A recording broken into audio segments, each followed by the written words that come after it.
Good evening. You're listening to the Hour of the Time. I'm William Cooper. Folks, I have been for the last 3 days writing feverishly to get this issue of Veritas out, and it's almost ready to put to press, or put to bed and go to press. However, those news people papers say that stuff, because I'm new at this and I really don't know the language yet, nor am I sure that I ever will. But I do know this: we've got the best newspaper in the world, bar none. There's some hot stuff in this second issue that is going to really open your eyes. And that ain't all. So, folks, starting the latter part of next week, you can start looking for it in your mailbox, those of you who are subscribers. And don't forget, this newspaper goes free gratis to the President, Vice President, every member of the Cabinet, all of the Supreme Court judges, the United States Attorney General, old Waco Massacre Reno, every member of the House of Representatives, and every member of the United States Senate, every governor of every state in the Union, on my nickel. On my nickel. I'm the only newspaper that does that. Actually, it's not just my nickel, it's our nickel. It's Mike and Bart's nickel and my nickel. So, just bear in mind when you read Veritas that everybody, that is anybody, that counts for anything is also reading it. Don't go away. I'll be right back with some hot, raw intelligence.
It's good to be back in front of this microphone, even though I'm very tired. I've had about, 5 hours of sleep in the last 48 hours, and maybe 4 or 5 in the 24 hours before that. And I'll be up all night tonight, and we'll probably get maybe 3 or 4 hours tomorrow morning.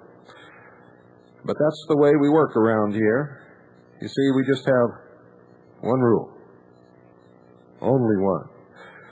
We see what is the right thing to do, and we trust in God, and we just do it. That's all there is to it, Mr. Pruitt.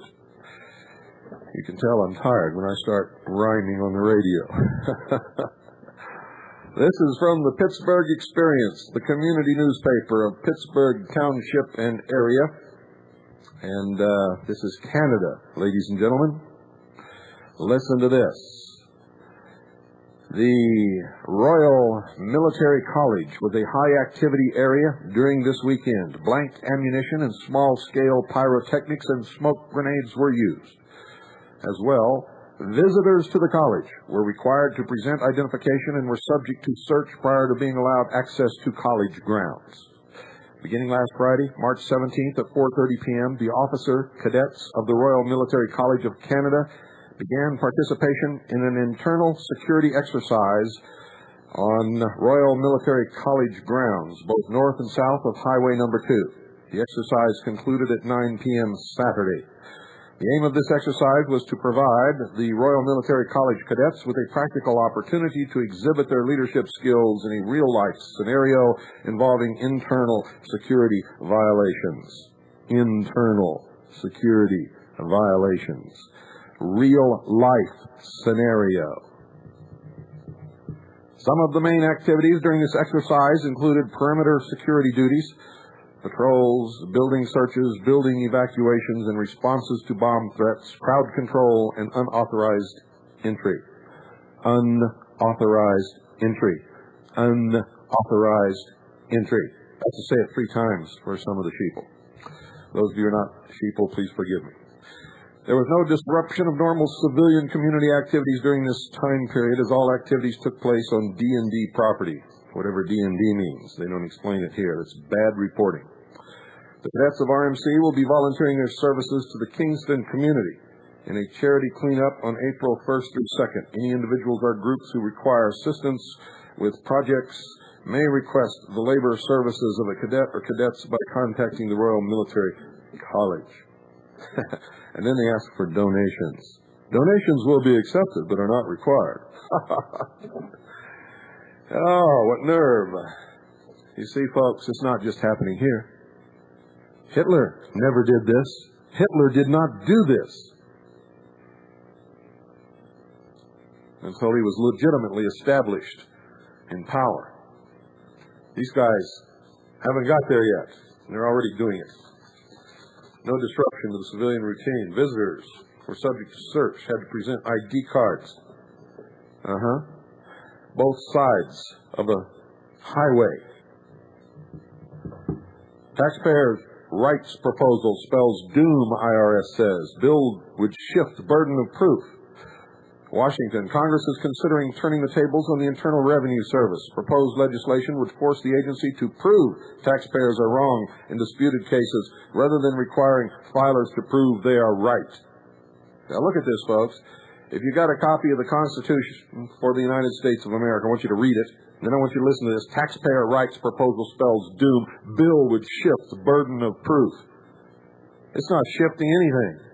They're going to put it back where it always has been and should have always been. The IRS shifted the burden of truth a long time ago. And that's right, I said burden of truth. Because that's exactly what it comes down to. You see, the people who are bringing all this about are liars, deceivers, and manipulators. And they claim that they're good people doing this for the good of humankind. One thing I've learned in my life, folks, liars aren't doing anything for the good of humankind ever. And nothing good was ever built upon a lie. IRS Commissioner Margaret Milner Richardson warned the House Ways and Means Oversight Subcommittee on Friday that the change would destroy the tax system. Good. Start writing your congressman now. If it'll destroy the tax system, we must support it. You know, I'm for paying all legal and lawful taxes that I am legally and lawfully required to pay, and I do. And so should you. The graduated income tax, a plank of the Marxist Communist Manifesto, is unconstitutional, illegal, and unlawful. The 16th Amendment was never ratified and therefore is not law. Is not law. And I could go on and on. In fact, I could turn this whole show and the next 20 shows into just exposing the lies perpetrated by the Internal Revenue Service. The Taxpayer Bill of Rights legislation. Taxpayer Rights proposal, I should say. I'm trying to find the name of it here, and I can't find the name of it. Maybe they don't want us to know what the name of it is. No, I can't find it. I cannot find it. I'm looking. Okay, here it is. Johnson says she hoped this year to enact what she called a Taxpayer Bill of Rights 2. Among provisions being considered is expanding the power of the IRS ombudsman to issue orders protecting taxpayers. You know what? We really should not support this because it's supporting an illegal system. The whole thing is illegal, unlawful, and unconstitutional. Forget what I said earlier. I'm sleepy and tired. You'll have to forgive me. Japan cult similar to Davidians. What did I tell you? Was I right or was I right? Of course. Of course I'm right. It's the only place we hear the truth is right here. I told you that they would connect that to a fundamentalist religious, and they would call it a cult. Didn't I? And that's exactly what they did. And I didn't expect them to do it this soon. Japan cult, similar to Davidians. Were you watching television tonight, folks? On HBO, they're running a propaganda movie about the Branch Davidians, and what little bit of it I watched made me so sick I couldn't stand it. If conditions in that church were the way they portrayed it on television tonight in this HBO movie, if David Koresh was the person that they portrayed in that movie, those people would never have been there. They never would have stayed in there, and they never would have died. And they wouldn't be the nice, wonderful people that you see on the tape that we've been sending out all over this country. The heat must really be on for them to be coming out with such crap as this. And, folks, you can look, just like I said, remember, you can look for stepped-up terrorist activity, and you can look for every single incident to be blamed upon a fundamentalist religious organization, and they will call them a cult. And very shortly, within the next year, you can expect another Waco massacre. I don't know what the proper name of it will be, but you can expect it to happen. And when it does, it won't. You understand what I'm saying? When it happens, it won't be the people in the church who lose the battle the next time. I can assure you of that. If nobody else shows up to fight on this side, I will. I will.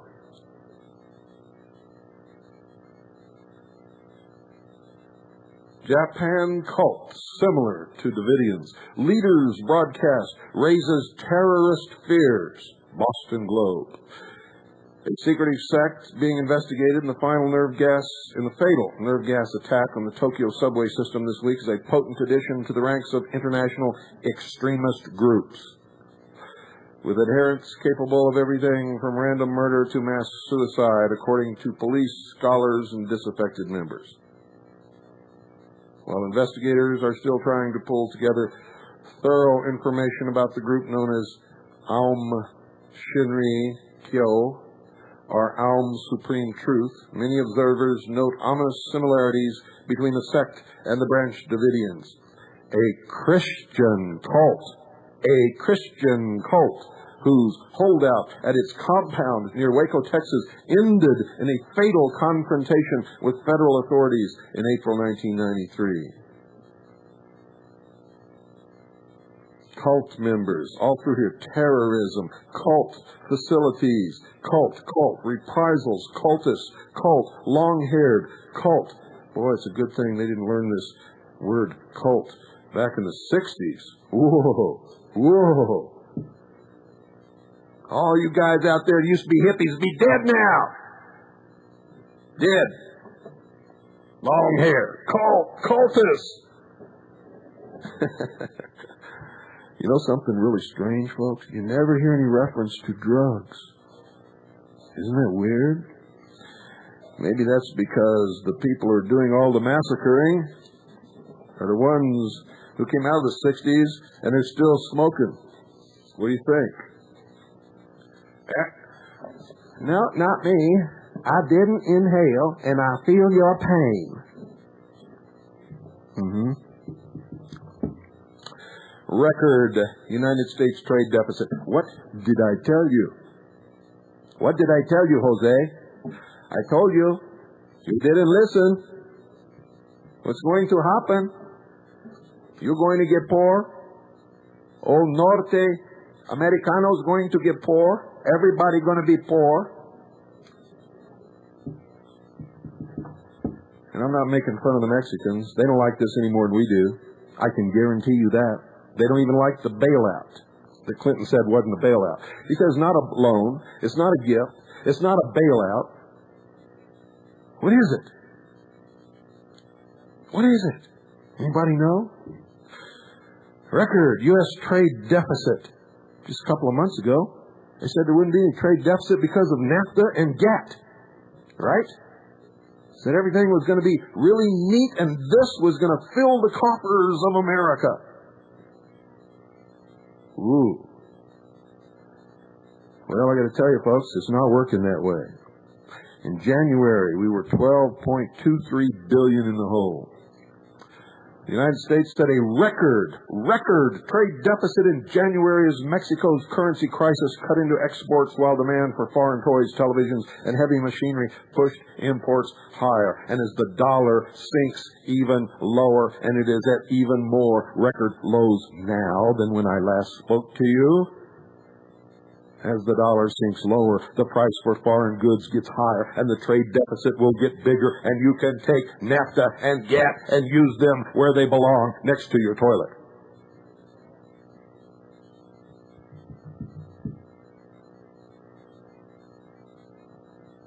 The Commerce Department reported Tuesday that the imbalance in goods and services rose 68.4% to $12.23 billion, up from a December deficit of $7.26 billion. And they said that was going to go away, remember? This represented the highest deficit in goods and services since the government began tracking this data on a monthly basis in 1992. Looking just at merchandise, the deficit of $16.3 billion was the highest in United States history, surpassing the record of $15.9 billion set in December 1985. And I could go on and on and on, but I'm not going to get much sleep tonight, so I don't want to be up all night thinking about this. I'm not going to read anymore. Mexican debtors fighting back. Oh, you're going to love this. You're going to love this, folks. This is wonderful. In fact, I may go down and help Jose. Jose is turning out to be a good guy. A real good guy, as you're going to hear. You see, the common people in Mexico, they're doing what you would do, folks. You know, I hate to hear Americans talk about how they hate these guys coming across the border to get jobs over here. It's not the people coming across the border, folks, that are causing problems. They're just looking for a job. They're looking for money. They'll sleep in a ditch to make some money because they can't make it down there and they don't have an education. And up here they can make some money. See what? The jobs that Americans won't take are extremely attractive, wealthy, high-paying jobs to those people. And if you live down there, you'd be doing the same thing. And that's the truth of the matter. In fact, everybody out there listening to me right now, are descended from people who did exactly that. You escaped from the old world because you were being persecuted for some reason or another. Or your ancestors were criminals, or they were slaves, or they were indentured servants, or they were religious cults that the king didn't like. Now, don't get me wrong. I don't believe anybody should come into this country illegally. I think that they should not even have the quotas to let people in. I mean, our population is going to expand and take up what room we have. But at the same time, I understand how we got here, and I understand their motivations, and I don't hate those people. I don't even dislike those people. In fact, most of them that I've ever met are good, solid family people. just trying to make it. Of course, now they're kids. That's a different story. That's a different story. It may not be all the parents' fault, although I attribute most of it to parents, usually. But you see, if a parent tries to discipline his child now, child abuse, jail. Children taken away, families split up, parents branded as criminals and locked away. And all across the country, liberals are screaming that pro-lifers are out to take their rights away from them. And in Los Angeles, Liberalville, Los Angeles, Liberalville, par excellence, nothing exceeds Los Angeles for liberalism except possibly New York City. They wanted to put a man in jail for a minimum of 1 year because he killed some puppies he didn't want. Can anybody out there explain this to me? It's insane. Absolutely insane. They can pull arms off of human fetuses, pull the heads off the little bodies, whack them up in little pieces. They want to put this guy in jail because he killed a couple of puppies. Sick. I don't think liberals can even explain that to themselves. Oh, I'm pregnant. I'm going to have an abortion. Oh, you killed your little puppy. Oh, you must be put in jail. You're a terrible, terrible criminal man.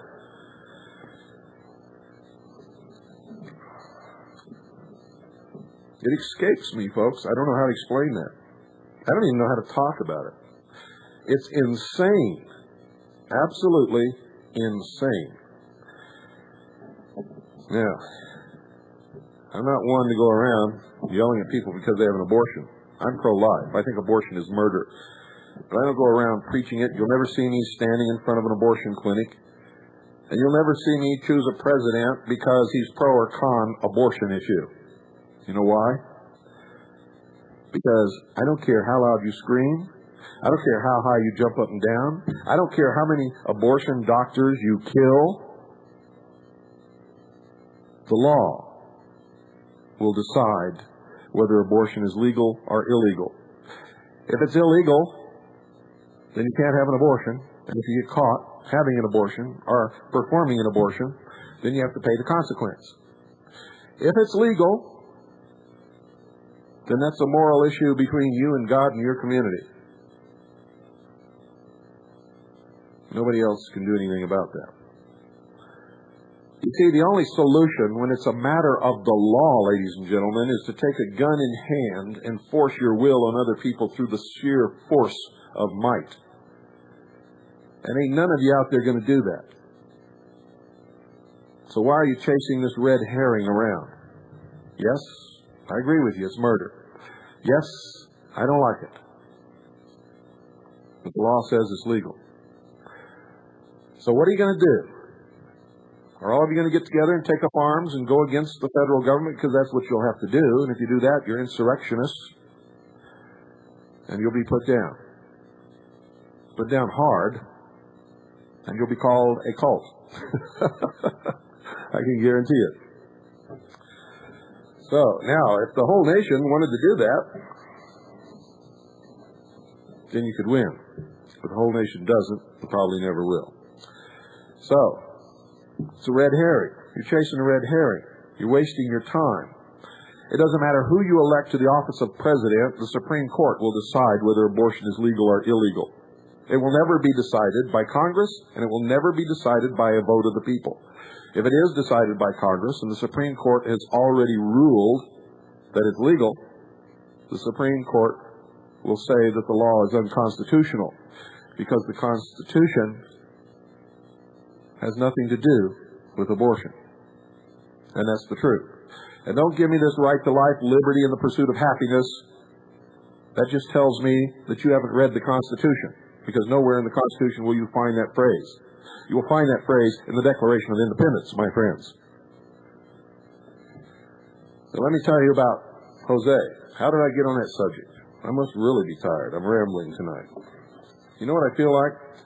I feel like I'm sort of walking around in a fog. And I know that I've got to be up all night and write more so that you'll get a wonderful paper at the end of next week. And the longer I stay up, the foggier it gets. And then suddenly you reach a point where the fog goes away. And you think clearly. And you still haven't had any rest. And I don't know how that happens, but it does. Businessmen and farmers join against banks. Mexican debtors fighting back. Listen to this. It is amazing and it's wonderful. Absolutely wonderful. You're going to like this, folks. This gives people hope. Mexico City, when Mexican avocado farmer Porfirio Ponce died of a heart attack after a bank lawyer threatened to foreclose on his property, the Barzan movement struck back. More than 200 people from the National Debtors Organization carried Ponce's coffin into a rural branch of Mexico's Surfin Bank, according to Juan Jose Quirino Salas, Barzan's national coordinator. We left it there for about 2 hours, Quirino said. They called around to the main offices, then they agreed to renegotiate. That happened in Michoacan State in November, when Mexico's economy was just starting to tumble into crisis. Now, as the economy crashes and Mexicans, as a result, are paying 100% annual interest on credit, the Barzan is much stronger and its tactics tougher. How would you like to have your dollar devaluated? Your salary doesn't change. The payment on your house is still there, and interest goes up to 100%.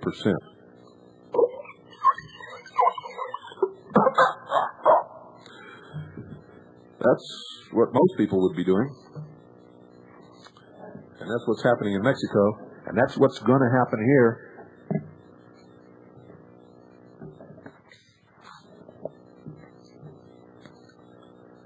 Now the economy crashes, and Mexicans, as a result, are paying 100% annual interest on credit.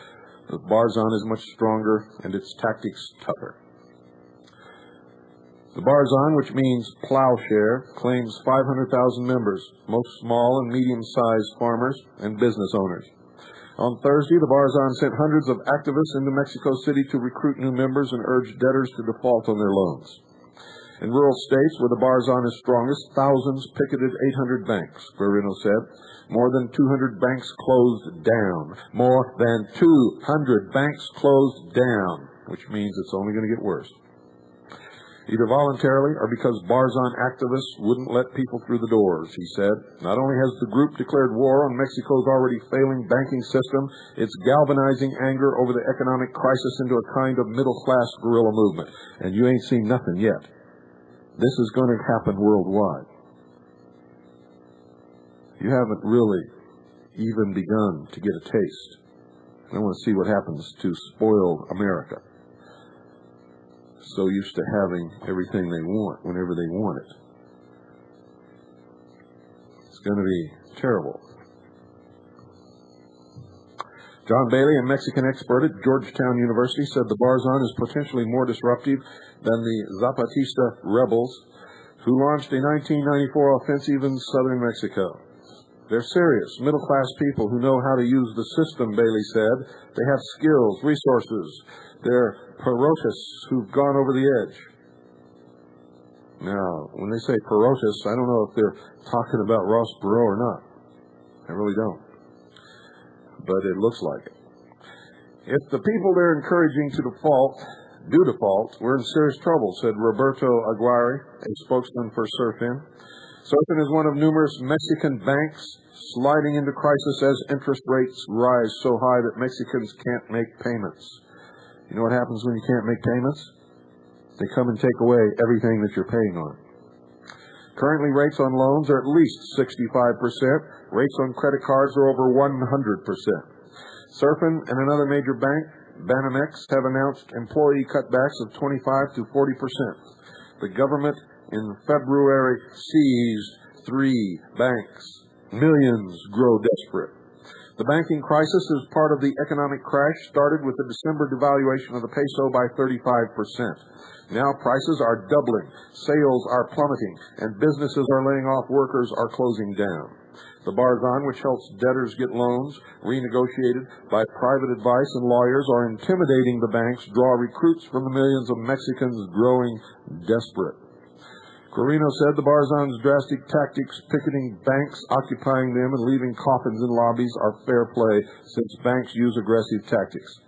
He said that in the Michoacan town of Apatzingan, a lawyer for Surfin made very aggressive phone calls threatening to take over Ponce's 400-employee avocado farm and packing plant. Don't go away. I'll be right back, and you don't want to miss the rest of this. Wait till you see what these guys are doing. It's wonderful.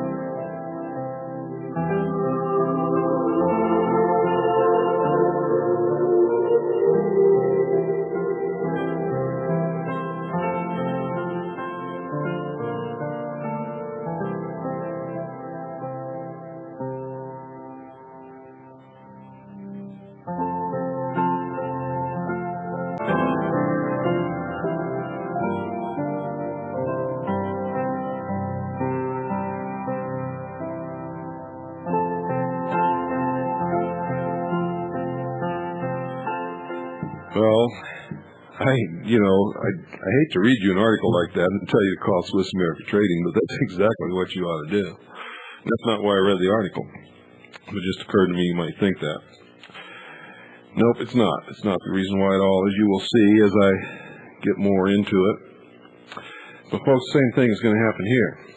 How do I know? I know a lot of things that you will never know unless I tell you, or unless somebody else who knows what I know tells you. See, most Americans walk around, they don't listen to anything other than what's presented to them on their television set or on regular radio. And I'm not talking about most of you out there because you don't fit into this category. They just don't know. They think everything is hunky-dory. It's a hoot. Life's a hoot. Hey, Bill. Life's a hoot. Somebody said that to me down in Atlanta, Georgia. I love those people dearly. They're wonderful. But like most people, they're living in a dream world. They're not dealing with reality. See, I know a few things that most of you don't know. I'm just going to give you a couple of little hints. What would happen if Russia decided to make an alliance with the South African ANC and OPEC?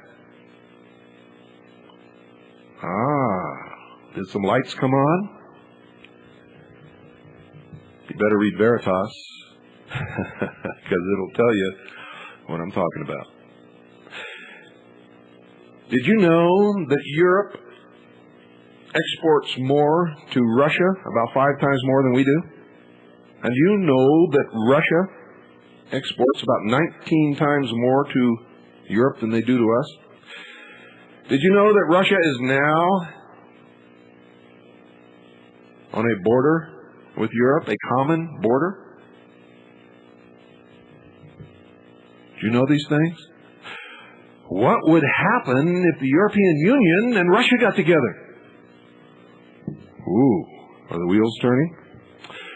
What's going to happen when what's going on in Mexico tips over the other dominoes down through Central America and into South America? And who's going to deal with the revolutions that are going to take place because of it? Have you thought about that? Well, I do all the time. I've been thinking about it for months. And I know the answers, but I'm not going to tell you tonight. But I will tell you this. You better get your little butts over your telephone, and you better stick your finger in those little buttons there and dial Swiss America Trading. You better start covering yourself now. Right now. Things are going to get tough. Real tough. And you know what all this stuff is training for? They're not training to come and get the militias, although they will go after the militia leaders when the time arrives to do that. They're preparing for an economic collapse and the social unrest and insurrection that will accompany that economic collapse. That's why I've been warning you and telling you the primary mission of the militia should be to maintain political and military control of your local area.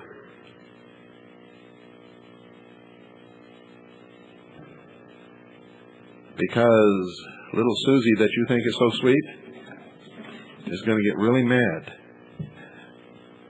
when her welfare check is cut off.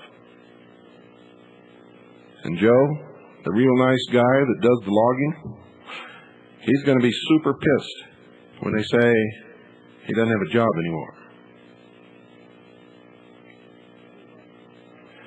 And everybody's going to get hot under the collar when they go down to the local Safeway store and there's nothing on the shelves. 1-800-289-2646. 1-800-289-2646. Call now.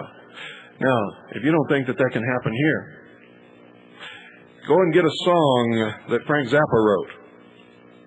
Go get a song that Frank Zappa wrote and listen to it very carefully. He wrote a song. The title of that song is It Can't Happen Here. And I just got a letter today from a lady. And she reminded me of that song. She said, it looks like Frank Zappa's song, It Can't Happen Here, is happening here. Because all the things in his song that he said can't happen here are now happening here. And it's going to get worse. 1-800-289-2646. Now. Do it now.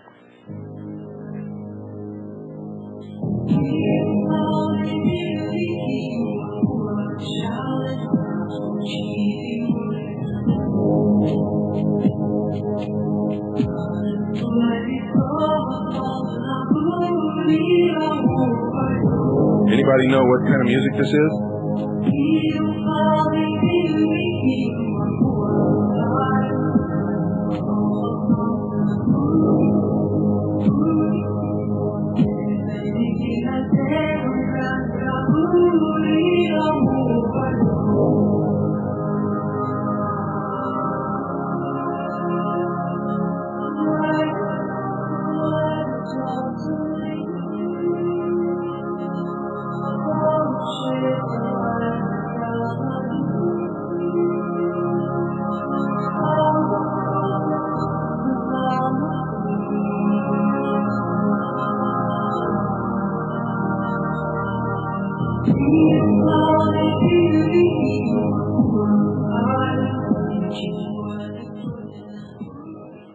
Okay, folks, listen to this and listen carefully. This is really neat stuff. He got very anxious and depressed. Werner said he couldn't sleep, and then he had a heart attack. Employees at the Surf and Branch in Apat Zingan confirmed the coffin in the lobby story, but wouldn't otherwise comment. Surf spokesman Aguirre said the bank tried to clean house of very aggressive lawyers, but it's possible there are still some out there, he said. If you believe that, I'll give you a bank. In the Veracruz town of Tancoyuca, Barzan, and forgive me if you're of Mexican origination and I'm mispronouncing these names. I'm not, and I don't speak Spanish, and I don't have time to learn, and I'm not going down there in the foreseen future, so please forgive me. In the Veracruz town of Tantoyuca, Barzan activist Carlos Villegas led others in taking Rinaldo Arita's body to the local branch of a major bank. Arita died of a heart attack after being told that his bank would take over his cattle ranch since he wasn't paying off his $80,000 loan. Villegas said they took the coffin to the door of the bank and dropped it there. They were a lot more sensitive after that, he said. A Tantoyuca branch manager who asked not to be identified said the coffin wasn't purposely brought to the bank. We're close to the church and all the funeral processions pass by here. This guy thinks he's talking to dummies all over the world. They dropped the coffin of the guy who died of a heart attack because the bank was going to repossess his cattle ranch. They dropped the coffin right in front of the door of the bank, and this branch manager said the coffin wasn't purposely brought to the bank. Oh, I tell you, people really sometimes display an unreasonable amount of guts, I guess. I would never have the guts to tell anybody that when they're staring me in the face after something so obvious. I mean, that's just absolutely ridiculous.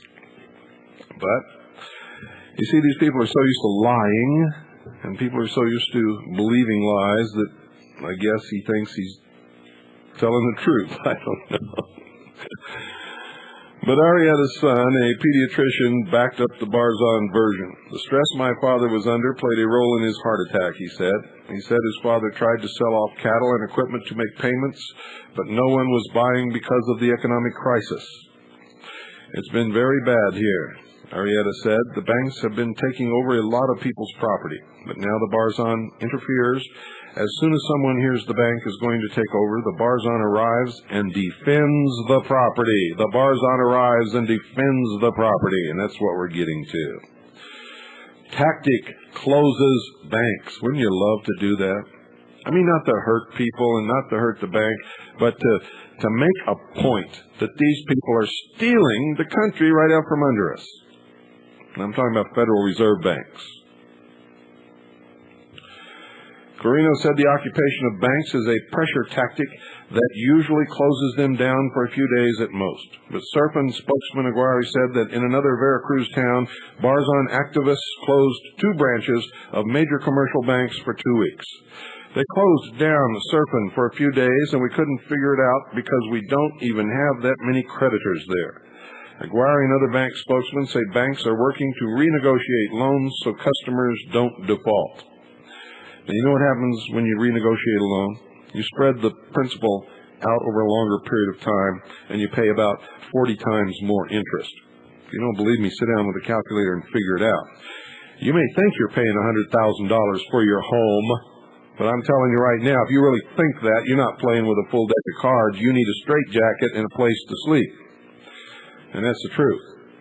Depending on the interest, you're paying at least $300,000 for your $100,000 home. That's what interest does to you. So don't go around and tell people you bought the house for $100,000, because that's baloney. It makes you feel good, and it makes you feel like you're not a sucker. But the truth is that the truth is another story. Aguirre and other bank spokesmen say banks are working to renegotiate loans so customers don't default. But last Thursday in Mexico City, Barzan activists were signing up new members, and there was no dearth of recruits. At a table in front of Bancomer, a major bank, 30 people signed up during the morning hours. Barzan activists said the pile of applications seemed to attest to the claim. I'd like to pay off my debt, but my interest rate is 148%. said Raimundo Quiroz, a Mexico City photography teacher. 148% interest. Quiroz said his bank sent him a letter that said, protect the security of your family, pay off your debt. Oh, I bet he would in a second if he could. I bet he's kicking himself in the butt for ever taking out the loan. I'm glad I don't owe anybody anything. Adolfo Aguilar, an independent federal legislator, said that Barzan is powerful because no one in Mexico is happy. If there was ever a time when Mexico would erupt in violence, it's now, he said. And I'm telling you, it's gonna. Not just in Mexico, but all through Central America and South America, there's going to be the greatest wave of revolutions and violence that you've ever dreamed of in your life. And guess who's going to get bogged down in Vietnam #2, trying to keep the peace? Yep, you guessed it. And guess who's going to pay for it? Yep, you guessed that too. IRS taking a closer look at taxpayers. This is from the Daytona Beach News Journal, March 18th, Daytona Beach, Florida, by Vivian Marino, Associated Press business writer. From now on, if you get it audited by the IRS, they won't just scrutinize your 1040 form, your pay stubs, and your charity receipts. They might take a look at what kind of car you drive, ask how you catered your child's wedding, or find out how much your rich uncle left you in his will. Beginning this year, all individuals selected for Internal Revenue Service audits will find their personal lives, as well as their returns scrutinized for evidence of unreported income. Yeah, you're going to be standing there. One of them's going to disappear, and the next minute you're going to find his hand in your pocket. Beginning this year, all individuals selected for Internal Revenue Service audits will find their personal lives, as well as their returns, scrutinized for evidence of unreported income. It wants to know how someone with a $30,000 income can afford a $400,000 house or drive around in a new Lincoln, said Joseph F. Lane, a former IRS supervisor from Menlo Park, California, who now represents clients in tax disputes. I say we ought to fire them, follow them around and check into their personal life and find out why they have a $400,000 house on a $30,000 income. Actually, it's nobody's business, including the IRS. The IRS is quietly instituting the changes as part of a strategy to get more people to pay their taxes.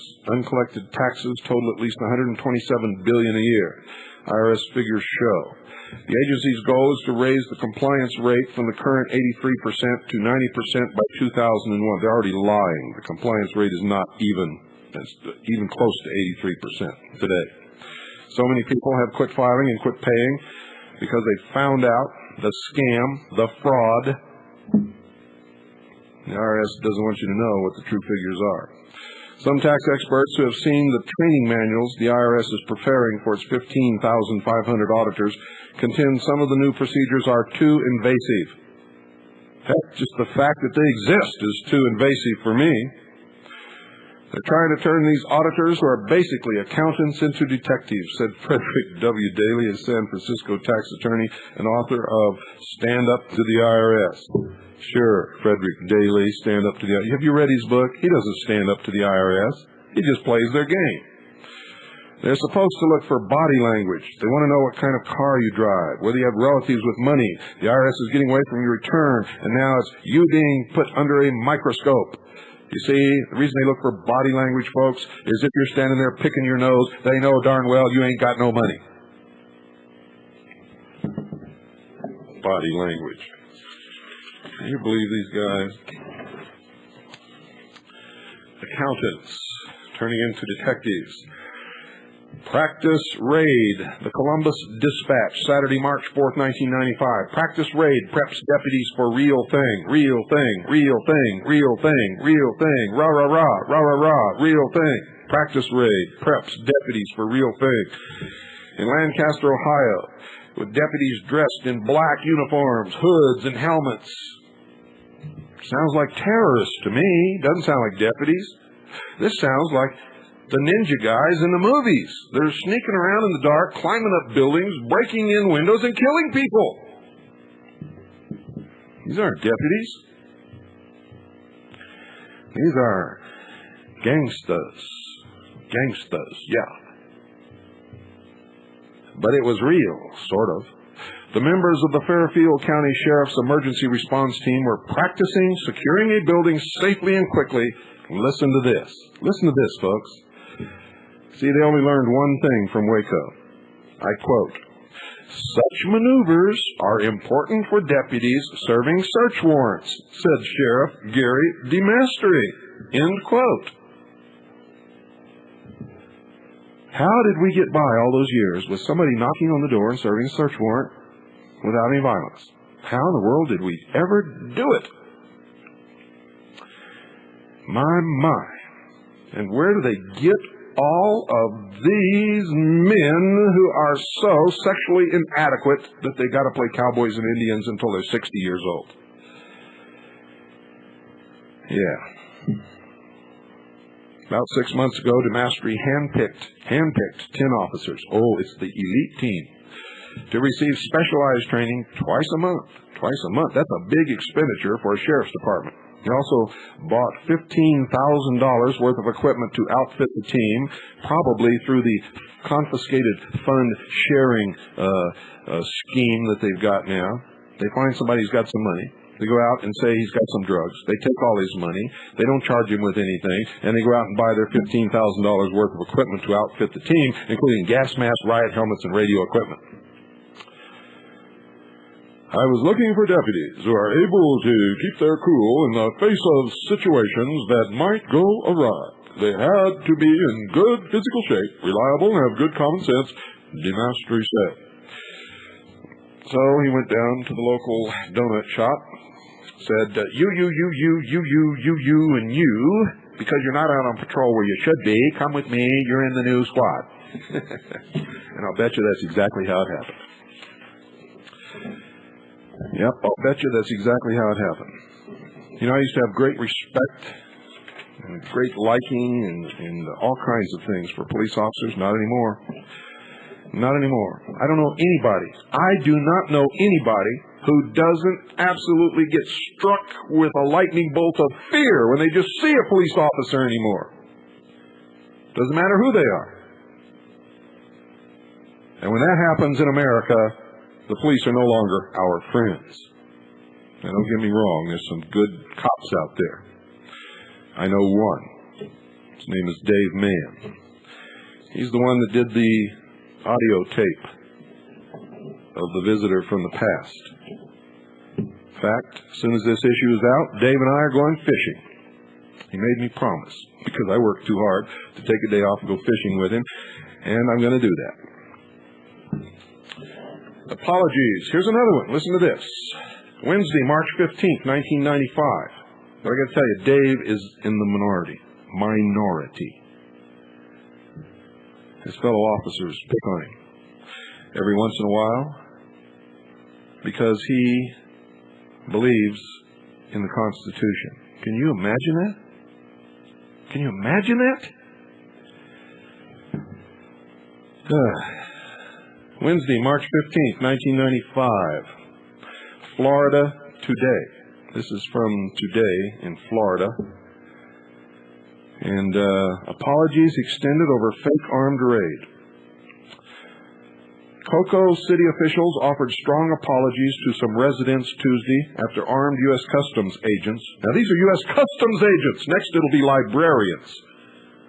Next week, the librarians are going to stage a raid on an empty hotel in Podunk, Michigan, using dynamite, anti-tank weapons, 50 caliber machine guns, yes. And they'll be dressed like Ninja Turtles. Isn't this insane? Well, folks, we can all laugh about it now, but at some unforeseen future date, nobody's going to be laughing. We're going to be fighting these clowns tooth and nail. Because they are going to try to take our guns away and enslave us. I can assure you of that. That's what they're practicing for. As soon as they pull the plug and the economy comes tumbling down and the things begin to happen in this country that are happening now in Mexico, you'll find out. Oh, yes, you will. I wish you wouldn't. I wish I could protect you from it. I wish there was something that I could do to stop it.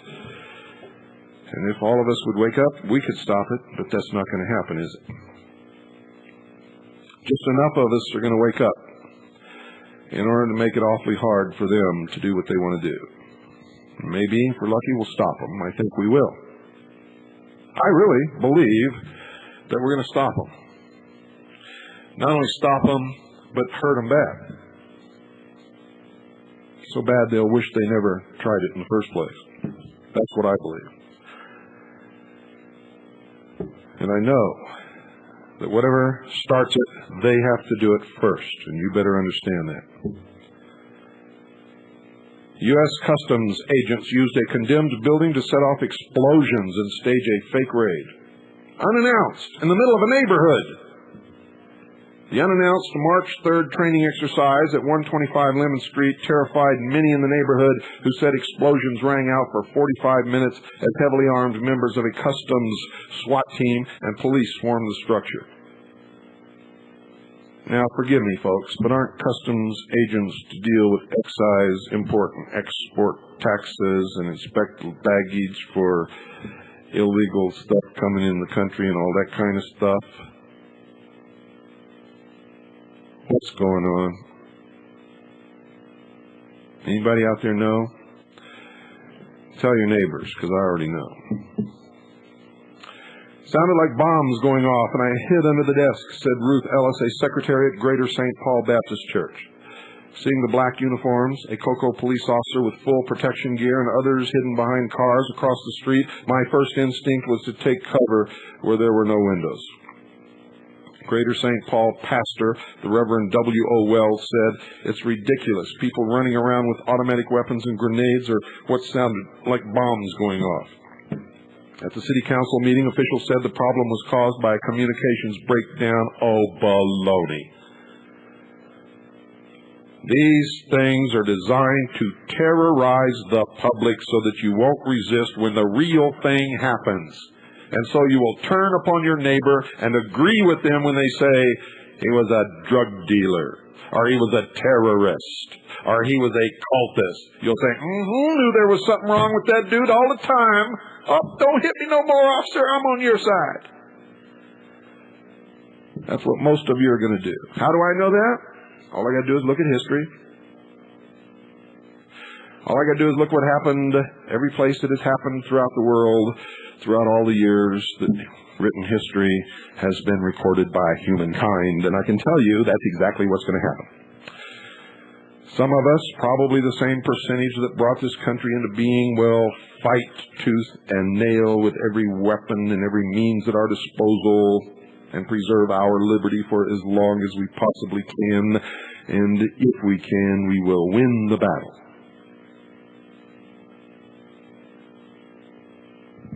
And if we win the battle, you better hope we're good guys. Because all you fence sitters and flotsam and jetsam, we're going to be at the mercy of the winner. If I'm in charge, you got nothing to worry about, you see. But I can't guarantee that I'll be in charge. I can't even guarantee that I'll be alive. So you all got some thinking to do. Good night. And God bless you all.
What the